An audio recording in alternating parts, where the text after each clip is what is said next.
कृष्णाय वासुदेवाय हरये परमात्मने प्रणतः क्लेशनाशाय गोविन्दाय नमो नमः। अज्ञानतिमिरान्धस्य ज्ञानाञ्जनशलाकया चक्षुरुन्मीलितं येन तस्मै श्रीगुरवे नमः। वंशीविभूषितकरा नवनीरदाभा पीताम्बरामरुणबिम्ब फलाधरोष्ठाम् पूर्णेन्दुसुन्दरमुखाम् अरविन्दनेत्राम् कृष्णात् परं किमपि तत्त्वमहं न जाने। वाणीयं विनिधाय मौलिफलके पाणिमनोहारिणी विद्यावादनकारिणी भगवती सन्तोषिदेव्यैस्तवैः। विद्यानेकविचारिणी त्वमगमा त्रैलोक्यसञ्चारिणी भक्त्या तं सततं नमामि वरदं श्रीशम्भुधारेश्वरम्। सच्चिदानन्दरूपाय विश्वोत्पत्त्यादिहेतवे तापत्रयविनाशाय श्रीकृष्णाय वयं नमः। हरे कृष्ण कृष्ण कृष्ण हरे हरे हरे राम राम राम हरे हरे। सद्गुरुदेव भगवान की जय। श्रीमद्भागवत महापुराण की जय। श्री सुखदेव जी महाराज की जय। श्री वेदव्यास जी महाराज की जय। राधा रानी सरकार की जय। गोपाल कृष्ण भगवान की जय। जय जय श्री राधे, जय जय श्री राधे, जय जय श्री राधे। नमः पार्वती पतये, हर हर महादेव।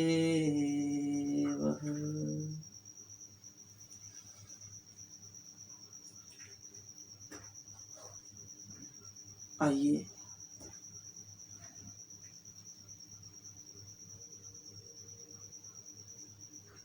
चित्त सार सिंधु अकारण करुणा वरुणालय सर्वस्व भगवान श्री राधा गोविंद जी के चरण कमलों का ध्यान करते हुए इस पावन श्रीमद् भागवत कथा में प्रवेश करें। कथा में पधारे सभी हरि भक्तों,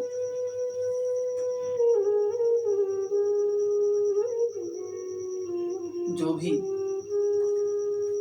YouTube के माध्यम से इस कथा को श्रवण कर पा रहे हैं, ऐसे सभी गुरु भक्तों, वैष्णव जनों के चरणों में, हरि भक्तों के चरणों में व्यासपीठ की ओर से आप सभी को मेरा प्रणाम।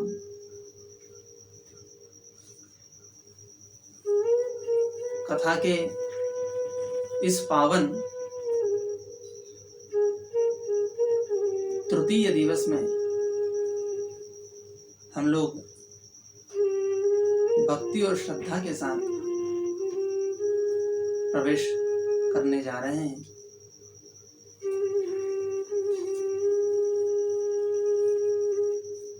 विगत 2 दिवसों की कथा में हम लोगों ने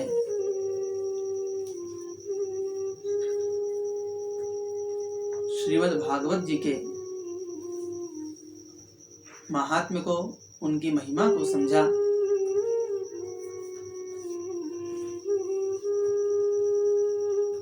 और ये कथा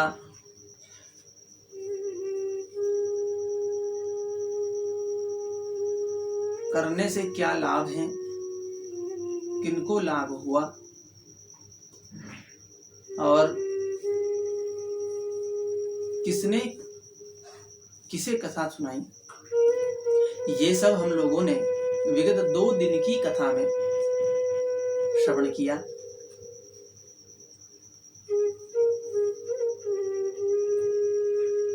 कल की कथा में हम लोगों ने देखा था कि किस प्रकार नारद जी पृथ्वी लोक का भ्रमण करते हुए वृंदावन में पहुंचे, जहां उन्होंने भक्ति महारानी को युवावस्था में रुदन करते हुए देखा और उनके पास जाकर के इसका कारण भी पूछा। ज्ञान और वैराग्य, जो कि मूर्छा अवस्था में पड़े हुए थे, उन्हें भी वेदों के मंत्रों के द्वारा, पुराणों के मंत्रों के द्वारा जागृत करने का प्रयास किया। किंतु जब वेदों के मंत्रों से भी वे जागृत नहीं हुए, तभी आकाशवाणी हुई कि आप सत्कर्म कीजिए। नारद जी सत्कर्म की तलाश में निकल पड़े, परंतु कहीं कोई सही उत्तर नहीं मिला। तब सामने से आते हुए बद्रिक आश्रम में सनकादि ऋषि मिले, जिन्होंने सत्कर्म का अर्थ ज्ञान यज्ञ बताया, जो कि श्रीमद् भागवत की पावन कथा है। तब नारद जी ने सनकादि ऋषियों से उसके करने की विधि भी पूछी और कहाँ की जाए इसके बारे में भी पूछा। तब सनकादि ऋषियों ने श्री नारद जी को बताया कि हरिद्वार के पास आनंद नामक गंगा तट है, वहीं पर श्रीमद् भागवत की पावन कथा का आयोजन किया जाए और वहीं पर श्रीमद् भागवत की इस पावन कथा का आयोजन किया गया। सभी ऋषिगण, सभी स्थान देवता, दूर दूर से लोग कथा श्रवण करने के लिए पहुंचे और जो लोग कथा में नहीं आए, उन्हें स्वयं भृगु जी जाकर के लेकर के आए।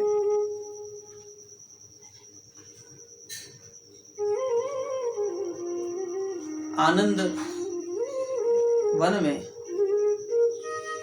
इस पावन कथा का आयोजन हुआ और 7 दिन श्रीमद् भागवत की पावन कथा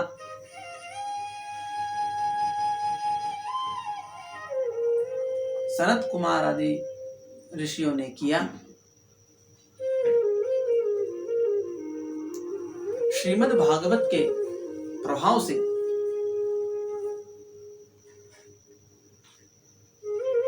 भक्ति महारानी अपने दोनों पुत्रों ज्ञान और वैराग्य को लेकर के सभा मंडप में, कथा मंडप में उपस्थित हो गई और नृत्य करने लगी।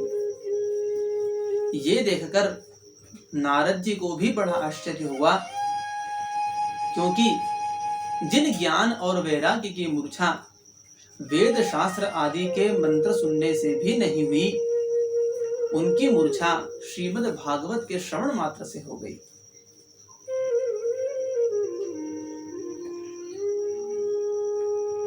ज्ञान और वैराग्य दोनों भी पुनः अपनी अवस्था को प्राप्त हुए। भक्ति महारानी ने नारद जी को प्रणाम किया, सभी सनकादि ऋषियों को प्रणाम किया।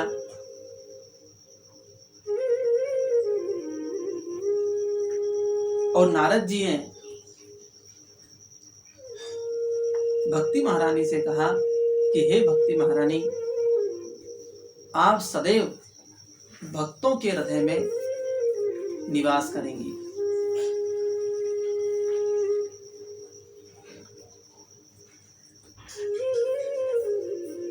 परंतु नारद जी के मन में एक प्रश्न है, जो कि शौनक आदि ऋषियों ने भी सूत जी महाराज से पूछा था कि हे सूत जी महाराज, कथा के श्रवण से हमें ये तो समझ में आया कि इस कथा से ज्ञान और वैराग्य दोनों की मूर्छा दूर हुई और भक्ति, ज्ञान और वैराग्य तीनों पुनः स्थापित हुए। भक्ति महारानी भक्तों के हृदय में निवास करने लगी। किंतु इस भागवत कथा श्रवण से किन किन को लाभ हो सकता है? क्या कोई दुराचारी मनुष्य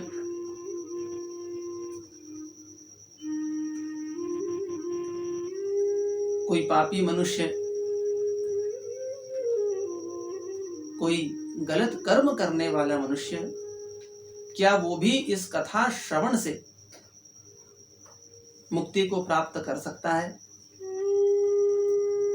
तब सूत जी महाराज ने शौनक आदि ऋषियों को बताया कि हाँ,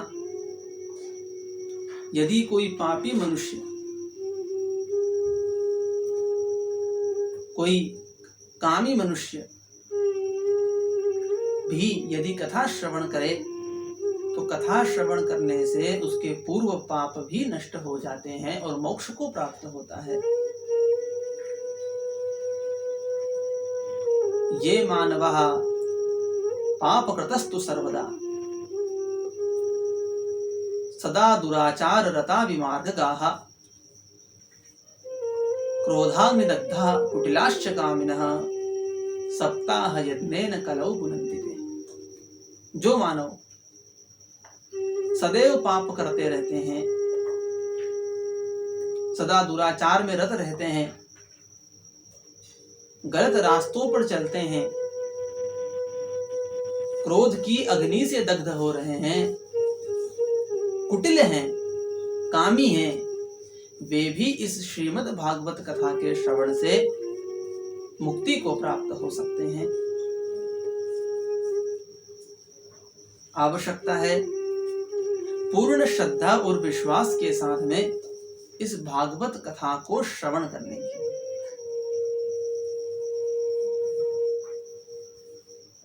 और आप सभी से भी मैं ये विनती करता हूं कि आप भी पूर्ण श्रद्धा और विश्वास के साथ में इस श्रीमद् भागवत कथा के सुंदर प्रवचन का श्रवण कीजिए क्योंकि मेरा कथा करना भी तभी सार्थक होगा तब आप, जबकि आप पूर्ण श्रद्धा विश्वास के साथ में इस कथा को श्रवण करेंगे और इसका आत्म मंथन भी करेंगे।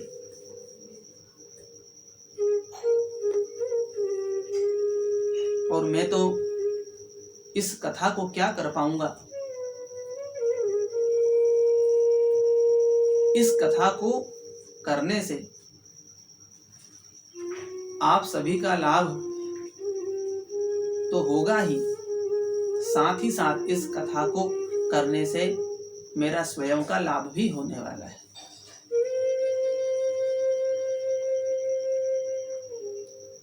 श्री शिव महिम्न स्तोत्र में पुष्पतंत्र जी ने एक बहुत ही बढ़िया बात कही है। ममत्वेतां वाणीं गुण कथन पुण्येन भवतः पुनामित्यर्थेस्मिन् पुरमथन बुद्धिर्व्यवसिता। हे प्रभु, मैं आपकी भक्ति का वर्णन कहाँ तक कर पाऊंगा। मैं तो इस कथा के माध्यम से अपनी वाणी को पवित्र करने का, अपनी बुद्धि को व्यवस्थित करने का काम कर रहा हूं। तो ये मेरा भी एक छोटा सा प्रयास है जिससे हम सभी का जीवन भक्तिमय हो, भगवान के जीवन में, भगवान के चरणों में समर्पित हो हमारा जीवन। शौनक आदि ऋषि सूत जी महाराज से पूछने लगे कि आपने ये तो बताया कि पापी मनुष्य भी कथा श्रवण से मुक्त हो जाता है, परंतु क्या इसका कोई उदाहरण है? तब सूत जी महाराज ने एक छोटी सी कहानी, कथा शौनक आदि ऋषियों को सुनाई।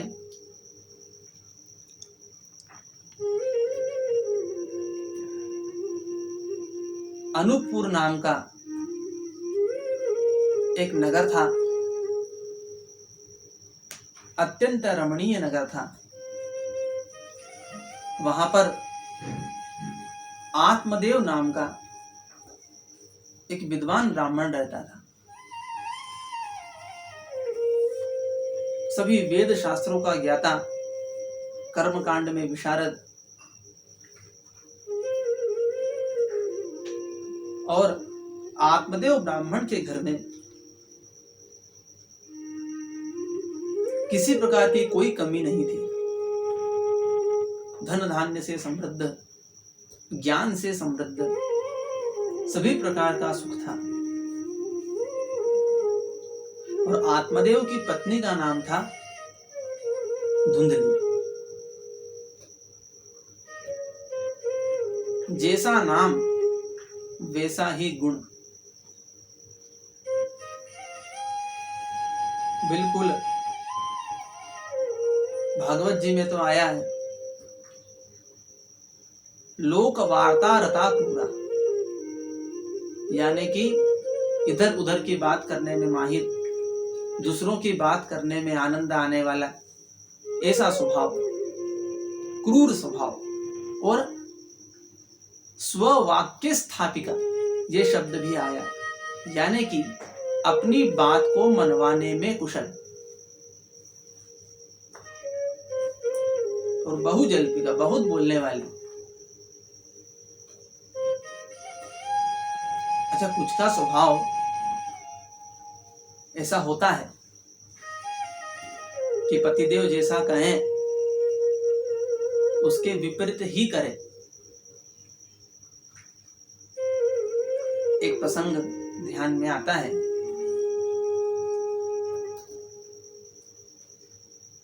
एक समय एक व्यक्ति अपनी पत्नी से बहुत दुखी हो गया, और दुखी होने का कारण भी क्या? कारण ये कि पतिदेव जैसा कहे, पत्नी उसके बिल्कुल विपरीत स्वभाव की, विपरीता।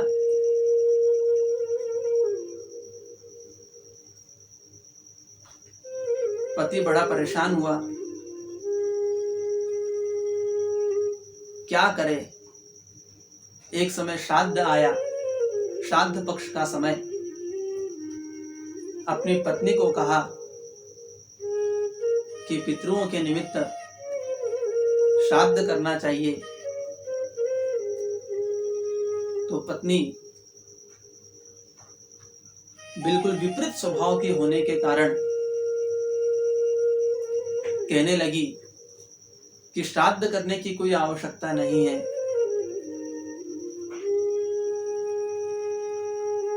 पतिदेव कुछ न बोल सके, बड़े चिंतित हुए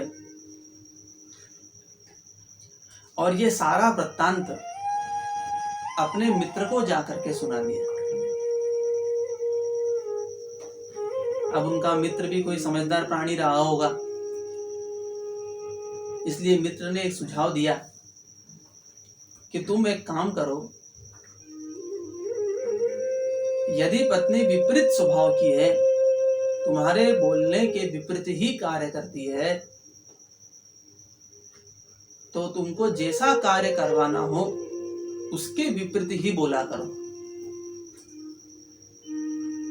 अब उस व्यक्ति को ये बात जंच गई। घर आया और घर आकर के अपने पत्नी को कहने लगा कि तुम सही कहती हो, श्राद्ध करने की क्या आवश्यकता है, पितरों ने हमें दिया ही क्या है, तो हम श्राद्ध नहीं करेंगे। परंतु पत्नी विपरीत स्वभाव की कहने लगी कि नहीं नहीं, श्राद्ध क्यों नहीं करेंगे, श्राद्ध तो बिल्कुल करेंगे। पतिदेव मन में प्रसन्न हुए कि चलो मित्र की बात अभी तक तो सही सिद्ध हो रही है। फिर पतिदेव ने धीरे से कहा कि ठीक है, तुम्हारी इच्छा है श्राद्ध करने की तो कर लेते हैं, किंतु श्राद्ध में सिर्फ एक ही ब्राह्मण को भोजन करने बुलाएंगे और ज्यादा कुछ नहीं, सामान्य भोजन बनाएंगे और भोजन कराएंगे। पर पत्नी विपरीत स्वभाव की तो कहने लगी कि नहीं नहीं, मैं तो 11 ब्राह्मणों को बुलाऊंगी और पूरे 56 भोग बना करके खिलाऊंगी। पतिदेव भी प्रसन्न हुए मन में, बाहर तो प्रकट नहीं किया, परंतु मन में प्रसन्न हुए कि चलो कुछ तो मित्र की बात काम कर रही है। श्राद्ध किया, 11 ब्राह्मणों को भोजन करने के लिए बुलाया, 56 भोग बनाए, विभिन्न पकवान बनाए और पितरों का श्राद्ध किया, पूजन किया। अब श्राद्ध करने के बाद जो श्राद्धीय द्रव्य बचा था, पतिदेव ने गलती से बोल दिया कि इनको तो गंगा जी में विसर्जन करना है। और पत्नी तो विपरीत स्वभाव की तो कहने लगी कि नहीं, इनको तो मैं गंदे स्थान पर, गंदे नाले में विसर्जन करूंगी। अब पतिदेव सोचने लगे कि अरे ये तो गलत हो गया। फिर बात संभालते हुए बोले कि नहीं नहीं, हम तो इन्हें गंदी जगह पर ही विसर्जन करेंगे। तो पत्नी कहने लगी कि नहीं, इनको तो मैं गंगा जी लेकर के जाऊंगी और अपने पितरों को तो अपने हाथ से ही विसर्जन करूंगी। ऐसा कहती हुई सभी श्राद्धीय सामग्री को लेकर के, पिंड आदि को लेकर के गंगा जी की ओर चल पड़ी। जैसे ही गंगा जी की ओर चल पड़ी तो पतिदेव भी पीछे पीछे साथ में चल दिए, क्योंकि पतिदेव को स्वभाव तो पता ही है विपरीत स्वभाव की है, किसी ने कुछ गलत बोल दिया तो कुछ गलत ना हो जाए, इस वजह से पतिदेव भी साथ साथ में पीछे चल दिए। अब गंगा में बहाव बहुत तेज था। पतिदेव को चिंता हुई, पत्नी तो श्राद्धीय द्रव्य लेकर के नदी के अंदर चली गई, पतिदेव भी पीछे पीछे जाते जा रहे हैं। पतिदेव ने कहा कि ज्यादा आगे तक मत जाना, परंतु पत्नी तो विपरीत स्वभाव की, तो बिल्कुल आगे तक चली गई और गंगा जी का बहाव तेज होने से बहाव के साथ ही बह चली। बहते जा रही है, तेज बहाव है। अब पतिदेव भी सोचने लगे कि क्या किया जाए। उसी समय एक किनारे पर एक गाय खड़ी हुई थी, तो पत्नी के हाथ में गाय की पूंछ आ गई। तेज बहाव में बहती जा रही है, परंतु पूंछ पकड़ ली है। और उसी समय पतिदेव के मुख से निकल गया कि अरे तू नदी के बीच में तो चली गई है, परंतु ये गाय की पूंछ छोड़ मत देना। और जैसे ही ये बात कही, वैसे ही पत्नी ने हाथ छोड़ दिए और तेज बहाव के कारण बह गई।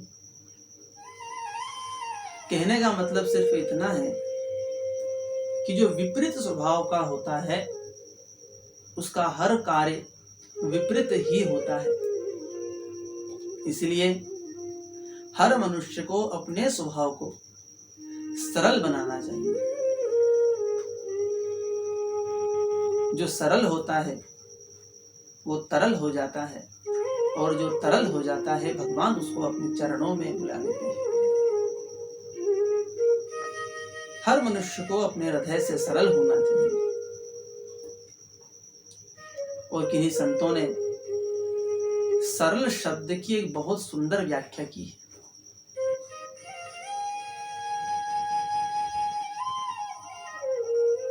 स यानी कि सीता,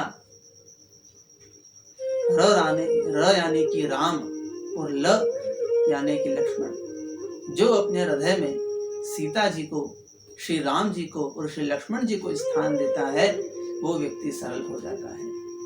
तो सरल होना इस संसार में सबसे कठिन कार्य है, परंतु कोई व्यक्ति अपने हृदय में भगवान को स्थापित कर ले, अपने चित्त को भगवान के चरणों में एकाग्र कर ले, तो वो जरूर सरलता को प्राप्त करता है। राम लखन सीता सहित हृदय बसहु सुरभूप। इसीलिए श्री हनुमान जी महाराज इतने सरलतम हैं, इतना बल होते हुए भी दास्य भाव से भक्ति करते हैं। आज के समय में किसी के पास थोड़ा सा धन आ जाए, थोड़ा बल आ जाए, तो अहंकार आ जाता है।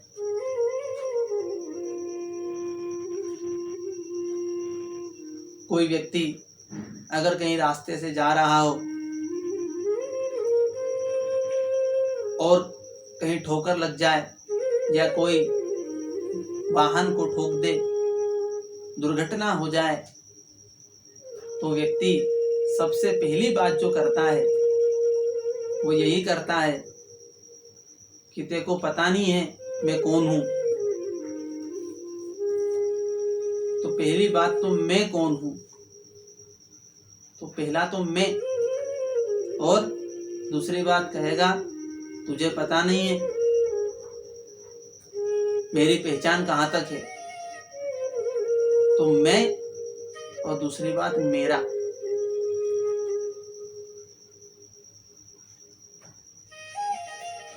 महाराज अर्जुन को भी युद्ध के मैदान में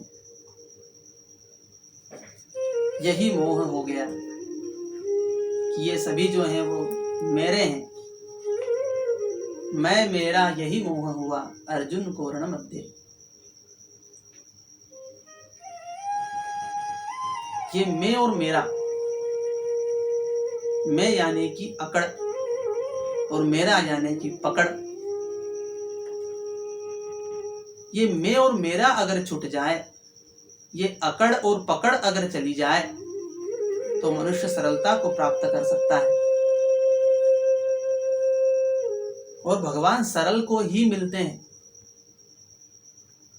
भगवान कठिन को नहीं मिलते। इसलिए सरल बनने का प्रयास कीजिए।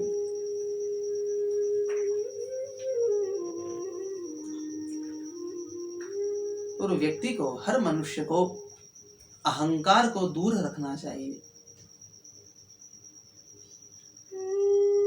मैं और मेरा,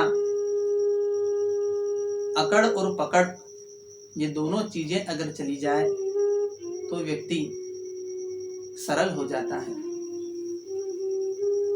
हर मनुष्य को सरल बनने का प्रयास करना ही चाहिए।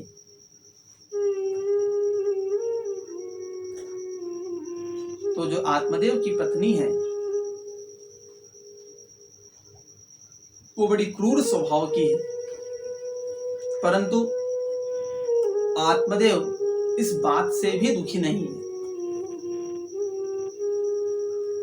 आत्मदेव को तो सिर्फ एक ही चिंता है, और वो ये है कि मेरे घर कोई संतान नहीं है, इस मेरे वंश वृक्ष को कौन आगे बढ़ाएगा, इस संपत्ति को कौन संभालेगा, मुझे जल कौन देगा। बड़े परेशान हुए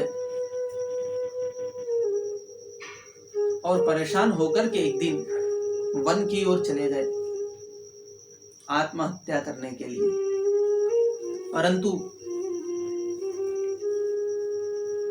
जैसे ही मन में आत्महत्या का विचार आया, उस समय वहां पर एक संत मिल गए।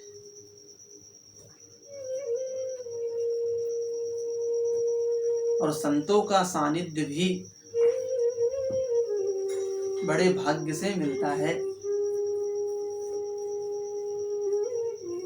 बिना भाग्य संतों का सानिध्य नहीं मिलता। इसलिए हर मनुष्य को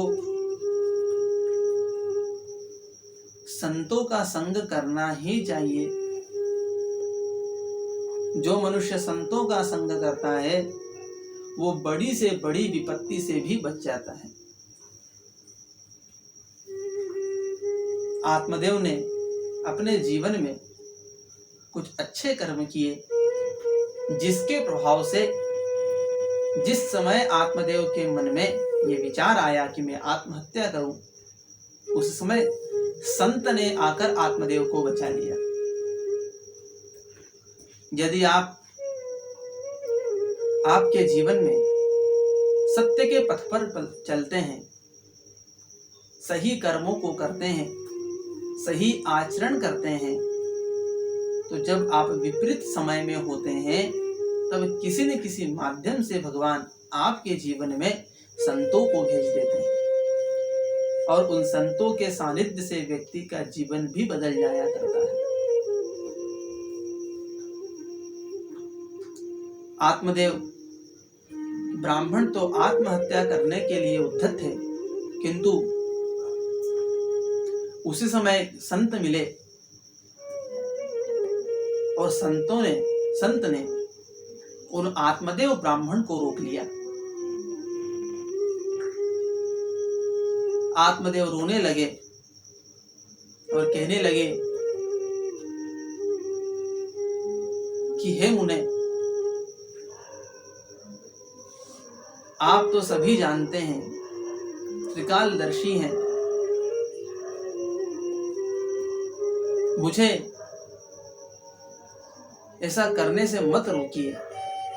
तब संत ने आत्मदेव ब्राह्मण से इसका कारण पूछा, तो आत्मदेव ने कहा कि हे मुनि, मेरे यहाँ किसी प्रकार की कोई कमी नहीं है, धन धान्य की कोई कमी नहीं है,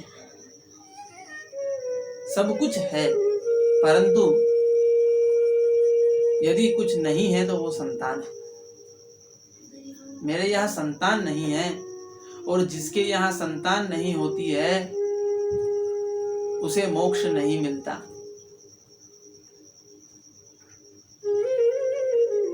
तब संत ने कहा कि हे ब्राह्मण, ऐसा नहीं है कि संतान नहीं होगी तो तुम्हें मोक्ष नहीं मिलेगा। तुम्हारा इहलोक और परलोक ये तो तुम्हारे कर्म निर्धारित करते हैं। यदि तुमने जीवन में कोई अच्छा कर्म किया है तो तुम्हें मोक्ष अवश्य प्राप्त होगा। परंतु आत्मदेव ब्राह्मण तो बड़े खिन्न थे। इसी वजह से संत को ही समझाने लगे कि मैं क्या करूं, मेरे घर कोई संतान नहीं है, कोई वृक्ष नहीं है, वृक्ष लगाता हूं तो फल नहीं होते, गाय को पाला तो उसने भी बछड़ा नहीं दिया, मैं इतना अभागा हूं, आप ही कृपा कीजिए। तब संत ने उस आत्मदेव ब्राह्मण के मस्तक को देखा और कहा कि सप्त जन्मावधि तव पुत्रो नैव च नैव च, यानी 7 जन्मों में भी तुझे पुत्र के योग नहीं है। तब तो आत्मदेव ब्राह्मण कहने लगे कि मैं जरूर आत्महत्या करूंगा, और जाने लगे। संत का हृदय सरल होता है, द्रवित हो गया, और उन संत ने आत्मदेव ब्राह्मण को एक फल दिया और फल देकर के कहा कि इस फल को अपनी पत्नी को खिला देना, एक निश्चित अवधि के बाद उसे संतान की प्राप्ति होगी। संत सरलता से तो कुछ प्रदान नहीं करते, किंतु यदि कुछ प्रदान कर दे तो वो बड़ा अमूल्य होता है। आत्मदेव ब्राह्मण इस बात से तो बड़े प्रसन्न हुए और अपनी पत्नी को आकर के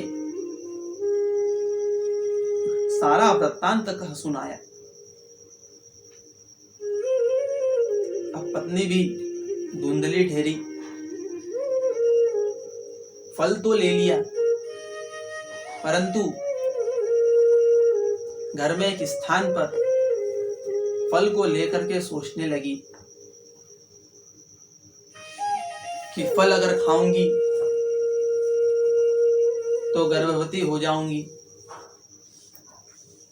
घर में यदि चोर घुस गए तो सब लोग तो भाग जाएंगे, चोर मुझको पीटेंगे।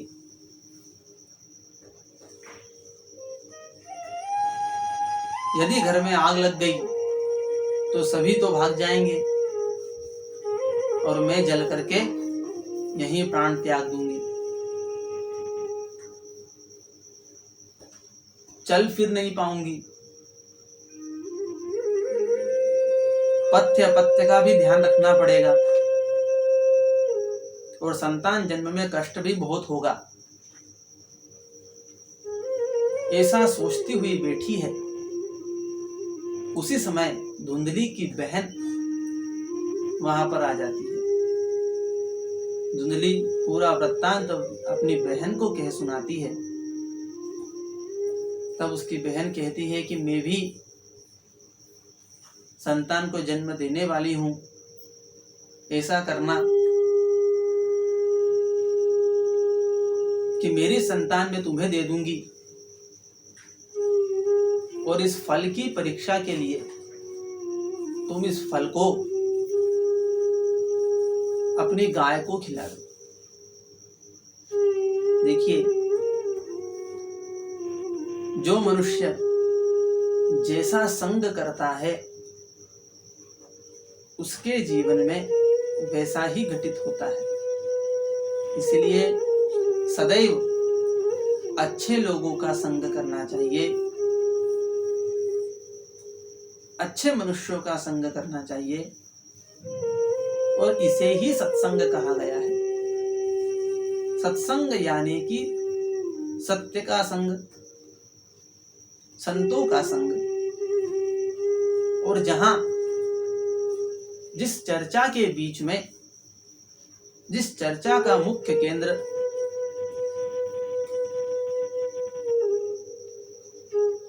भगवान स्वयं हो जाएं, या जिस चर्चा का मुख्य केंद्र सत्य हो जाए, वही सत्संग है।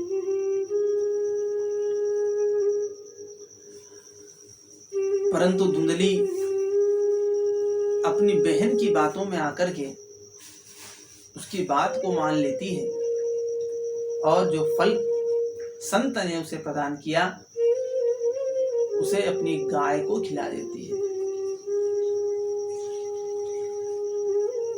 एक निश्चित समय के बाद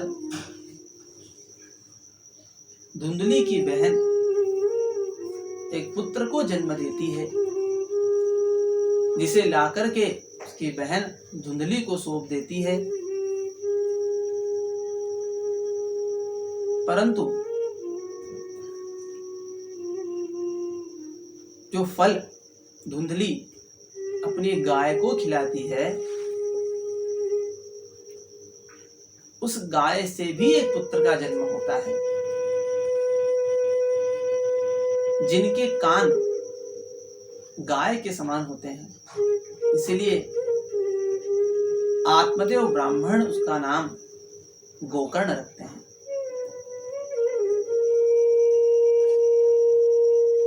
धुंधली अपने पुत्र का नाम धुंधकारी रखती है, अपने ही नाम के ऊपर। अब एक संत के फल का, संत ने जो फल दिया है उससे उत्पन्न है, और एक पाप का फल है।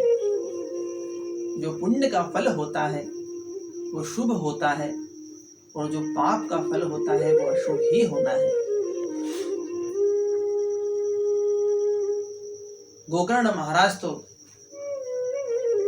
महाज्ञानी हुए, परंतु धुंधकारी अपनी माता के समान स्वभाव का, बिल्कुल विपरीत स्वभाव का और क्रूर दुष्ट हुआ।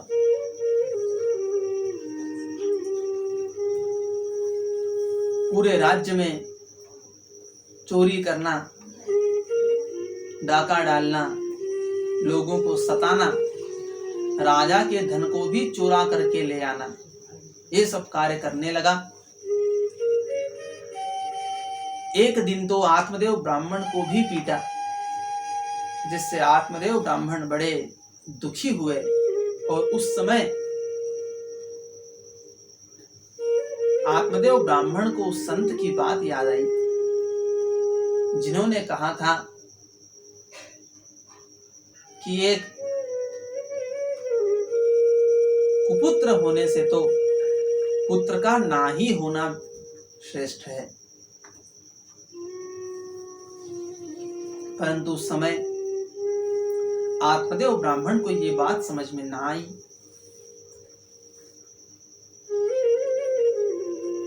आज जब आत्मदेव ब्राह्मण ने धुंधकारी को देखा तो बड़े दुखी हुए, और दुखी होकर के प्राण त्याग दिए।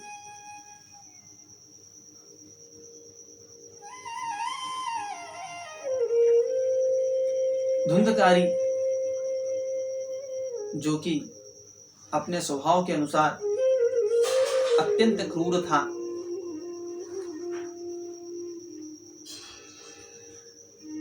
चोरी करने लगा, डाका डालने लगा, और अपनी माता को भी एक दिन उसने बहुत पीटा।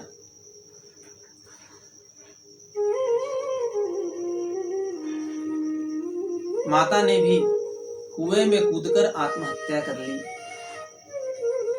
तब भी धुंधकारी के कुकर्म समाप्त नहीं हुए। एक समय राजा के धन को चुरा करके ले आया और घर में 5 वेश्याएं रख ली और उन्हीं के साथ रहने लगा। भागवत कहती है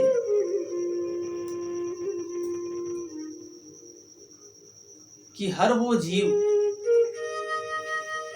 धुंधकारी है, हर वो मनुष्य धुंधकारी है जो कि इन 5 वेश्याओं से घिरा हुआ है। और ये 5 वेश्याएं कौन सी है? तो हमारी जो 5 इंद्रियां हैं, जो शब्द करती हैं,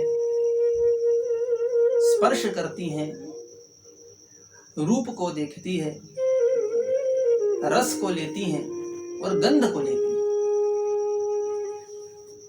जो हमारी श्रवणेंद्रिय है, जो हमारी घ्राणेंद्रिय है, जो हमारी चक्षु है, जो हमारे हाथ हैं, जो हमारा मुख है, ये जो 5 इंद्रियां हैं, यही हमारी 5 वेश्याएं हैं। यदि मनुष्य इन इंद्रियों पे विजय प्राप्त नहीं करता तो वो मनुष्य भी धुंधकारी के ही समान है। इसलिए हर मनुष्य को इन 5 इंद्रियों पे नियंत्रण रखना ही चाहिए।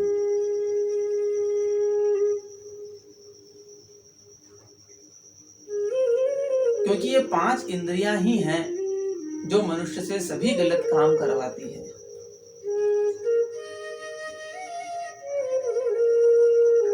और ये जो रसना है, जो हमारे जिह्वा है, जो रस लेती है, इस पे तो मनुष्य को बहुत ही नियंत्रण रखना चाहिए। क्योंकि शास्त्र कहते हैं जितम सर्वम जिते रसे, जिसने जिह्वा को जीत लिया उसने सब कुछ जीत लिया। जिह्वा पर नियंत्रण रखने वाला संसार में सब कुछ प्राप्त कर सकता है, उसके लिए कुछ भी असंभव नहीं है। अब जिह्वा को नियंत्रण में रखने का भी 2 अर्थ हैं।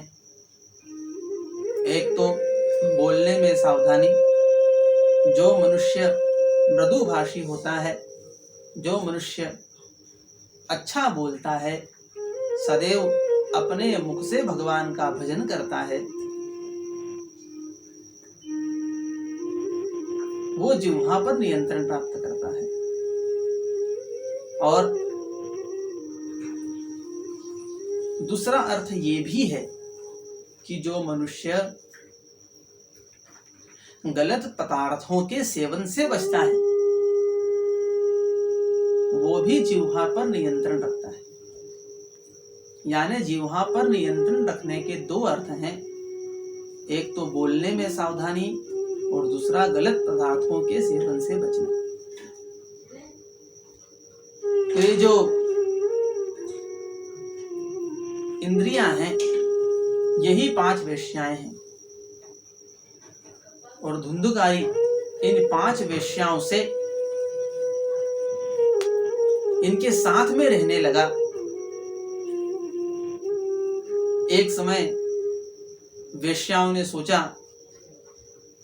कि ये धुंधकारी तो रात दिन चोरी करता है, डाका डालता है, लोगों को परेशान करता है और राजा के धन को भी चुरा करके ले आया। हो न हो एक दिन राजा के दूत इसे ढूंढ ही लेंगे और ढूंढ करके इसको तो पकड़ करके ले जाएंगे, साथ ही साथ हमें भी ले जाएंगे। ऐसा सोच करके उन वेश्याओं ने उस धुंधकारी के मुख में गर्म अंगारे भर दिए और अंगारे भर करके उसको जीवित ही जमीन पर में गाड़ दिया। और जब उस धुंधकारी को जमीन में गाड़ दिया और अपना धन लेकर चली गई तो धुंधकारी मृत्यु को प्राप्त हुआ। अब चूंकि धुंधकारी के सभी कर्म, सभी संस्कार पूर्ण नहीं हुए, तो धुंधकारी प्रेत योनि को प्राप्त हुआ। वेश्याओं ने पूरे नगर में गलत सूचना दे दी कि धुंधकारी तो कहीं बाहर गए हैं। सभी लोगों ने इस बात को सत्य मान लिया। वहीं दूसरी ओर गोकर्ण महाराज, जो कि एक संत के प्रसाद का फल है, महान विद्वान हुए और तीर्थाटन करने के लिए गए। एक समय जब तीर्थाटन से अपने घर की ओर लौटे, रात्रि का समय था, और गोकर्ण महाराज शयन करने लगे। उसी समय उन्हें आभास हुआ कि कोई प्रेत उनके आसपास उपस्थित है, और वो धुंधकारी ही था जो गोकर्ण महाराज को बार बार उनके पास आकर के स्पर्श तो नहीं कर सकता था, परंतु उनके पास आकर के उनको अनुभूति करवाता कि मैं यहाँ पर हूं। अब स्पर्श भी क्यों नहीं कर सकता, क्योंकि शास्त्र कहते हैं कि न प्रेतो न पिशाचो वा राक्षसो वा सुरोपि वा भक्ति युक्त मनस्का नाम स्पर्शनेन प्रमुह्येत। न कोई प्रेत, न कोई पिशाच, न कोई राक्षस और न कोई असुर, ये कोई भी उस व्यक्ति को स्पर्श नहीं कर सकते जिसके हृदय में भगवान के प्रति भक्ति हो। भक्ति युक्त मनस्का नाम, जो भक्ति से युक्त हैं, जो मनुष्य भक्ति से युक्त हैं, उन्हें प्रेत पिशाच आदि कभी भी स्पर्श नहीं कर सकते। इसीलिए सदैव मनुष्य को भगवान की भक्ति करना ही चाहिए, ताकि वो इनसे भी दूर रहता है। जब गोकर्ण महाराज बार बार धुंधकारी के आने से परेशान हुए, तो उन्होंने जल हाथ में लेकर के उसको अभिमंत्रित किया और अभिमंत्रित जल को उस प्रेत के ऊपर छीटा, और जैसे ही उस प्रेत के ऊपर छीटा, वैसे ही धुंधकारी प्रकट हुआ, बड़ा रोने लगा और गोकर्ण महाराज को कहा कि हे महाराज। गोकर्ण महाराज ने पूछा कि तुम कौन हो? तब धुंधकारी ने बताया कि मैं तुम्हारा ही भाई हूं और गलत कर्मों को करने के कारण से इस योनि को प्राप्त हुआ हूं। ध्यान रखिए, जो मनुष्य, ये भागवत का वचन है कि जो मनुष्य गलत कर्म करता है,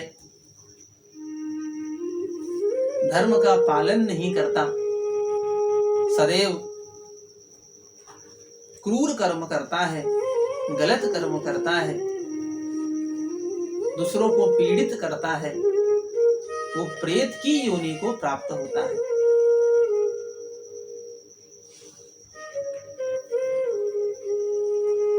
वैसे बहुत से लोग मानते हैं कि भूत प्रेत आदि कुछ नहीं होता, परंतु जैसा ये चराचर जगत है जो हमें दृश्य दिखाई देता है, ऐसा ही एक अदृश्य जगत भी है जहां पर ये सब शक्तियां निवास करती हैं। और इस बात को भागवत जी ने भी इस प्रसंग के माध्यम से स्वीकार किया है। किंतु जो मनुष्य सदैव भक्ति करते हैं, उनको प्रेत आदि कभी स्पर्श नहीं कर सकते, ये भी भागवत जी ने हमें बताया है।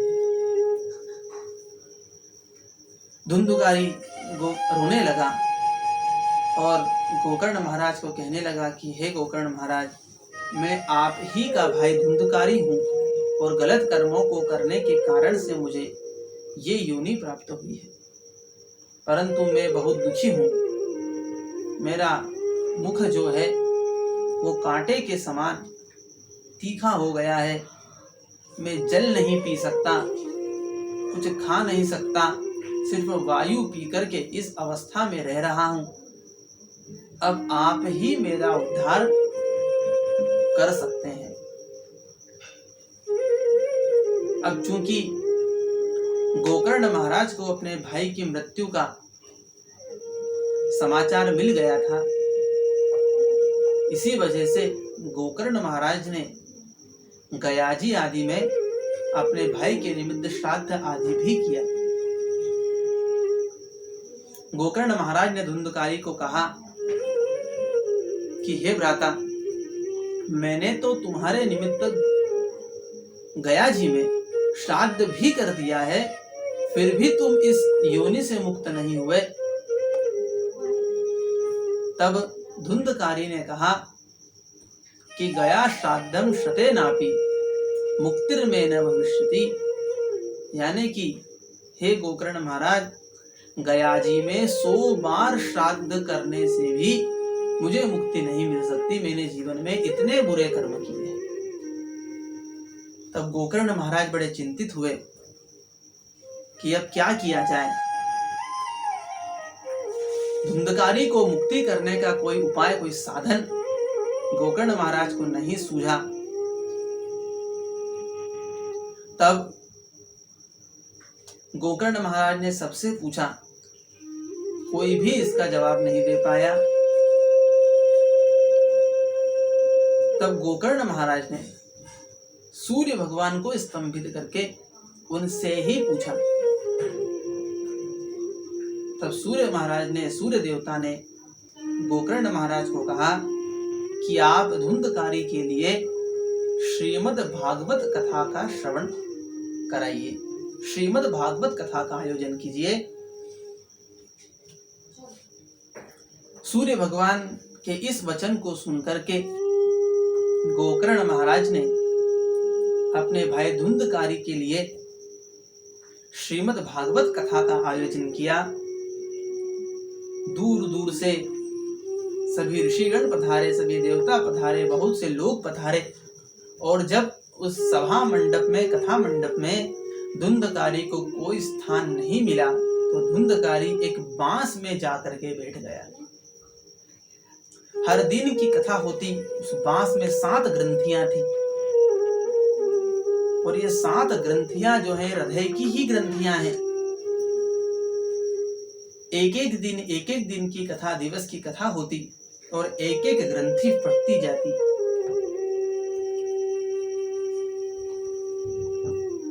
सात दिन तक कथा हुई और एक एक करके 7 ग्रंथियां फट गई और धुंधकारी के लिए एक विमान आया। जिन जिन लोगों ने कथा सुनी उनमें से भी कुछ के लिए विमान आए और विमान में बैठकर के धुंधकारी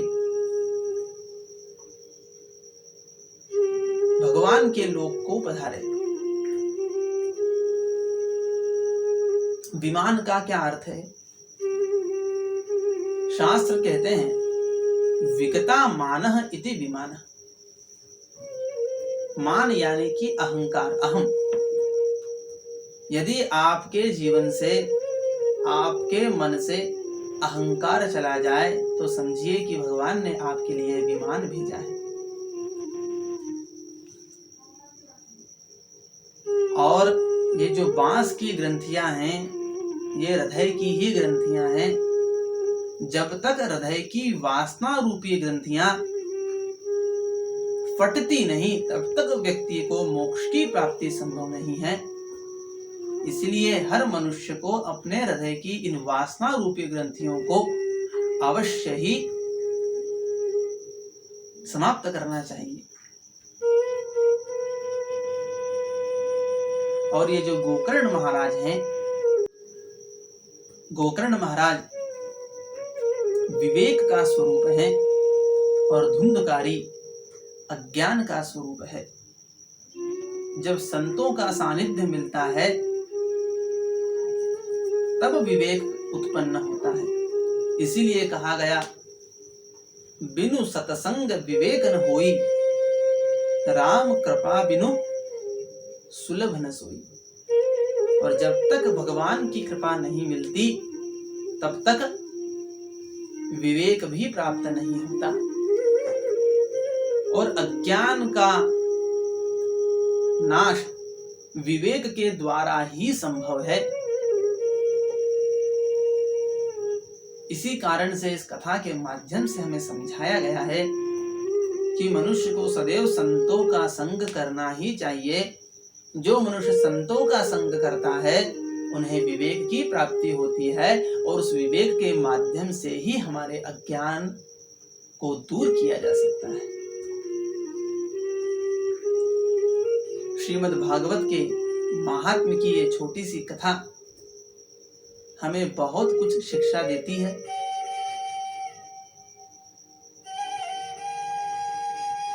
इस कथा से धुंधकारी की मुक्ति हुई, उसके लिए विमान आया और विमान में बैठकर के धुंधकारी भगवान के धाम को पहुंचे। कुछ ऋषिगणों ने गोकर्ण महाराज से प्रश्न किया कि हे गोकर्ण महाराज, कथा तो हमने भी श्रवण की है, फिर हमारे लिए विमान क्यों नहीं आया? तब गोकर्ण महाराज ने बड़ा ही सुंदर उत्तर दिया कि कथा तो आप लोगों ने भी सुनी है, कथा तो धुंधकारी ने भी सुनी है, परंतु धुंधकारी कथा सुनता तो था परंतु कथा का आत्म मंथन भी करता था। यानी कि जितने समय कथा होती उतने समय कथा करता और बाकी के शेष समय में आत्म मंथन करता था। मैं आपको ऐसा नहीं कहता कि आप सब कुछ काम छोड़ करके इसी काम में लग जाइए, परंतु जितने समय कथा का श्रवण किया है उतना समय तो कम से कम आत्ममंथन के लिए अवश्य दीजिए। हर मनुष्य को आत्ममंथन करना ही चाहिए। और मेरी कथा करना तभी सार्थक होगा जब आप इस कथा को श्रवण करने के साथ ही साथ इस कथा का आत्ममंथन भी करेंगे। आज की इस पावन कथा को यहीं पर विश्राम देते हैं। कल अगले अंक में हम लोग कथा श्रवण की विधि, कथा का फल क्या है आदि बातें जानने का प्रयास करेंगे। आज के लिए मुझे आज्ञा दीजिए। हरे कृष्ण कृष्ण कृष्ण हरे हरे, हरे राम राम राम हरे हरे। जय श्री राधे।